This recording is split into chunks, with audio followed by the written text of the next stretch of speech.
iväg på andra sidan där. Ja. Så du ser vad det tar vägen.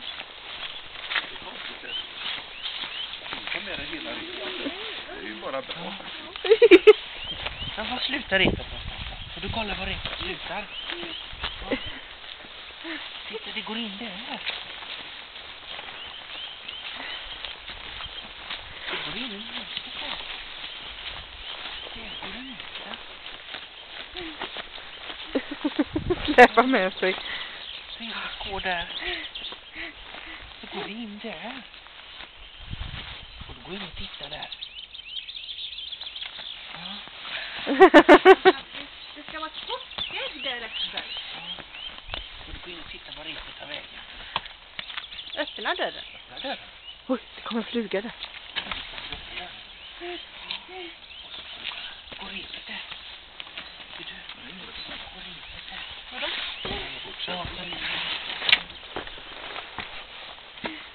Titta under dynorna. Kika under dynorna.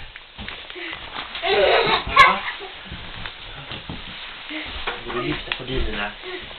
Ja. Då får du lyfta. Ta bort den. Nackade. Lyfta bort kuddarna. Vågar du inte? Åh. Men. Vad är det? Har du sett? Vad är det? Vad är det för något? Vad är det för något? Spegel, ja. Ja, fiskig. Du öppnar spegel så tittar hos mig. Ja. Oj. Oj, oj, oj. En pusselbok. För pussel. Och bilar. Bum, bum, bum. Tröjor. Och så var det den då. Det måste vara något i den. Kanske det som är intressant att jag misstänker. Oj, oj, oj, oj, oj, oj. Godis.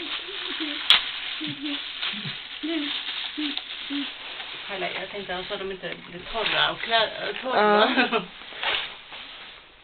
Jag vet inte vad det är ju inte så varmt. Nej. Godis. Pussel. Men det blir mycket bitar att hålla reda på. Vilket roligt ägg som var gömt med linan så. Kom gick vi längs snöret hela vägen till ägget. Konstigt. Mycket märkligt. Ja, det var mystiskt. Ja. Ankade dessutom. Ja. De är ju bra, de är ju det är fina rep det där som din pappa hade till sånt. Riktiga rep. Inte de här plast... Nej. Godis. Filmar du? Ja. Ja.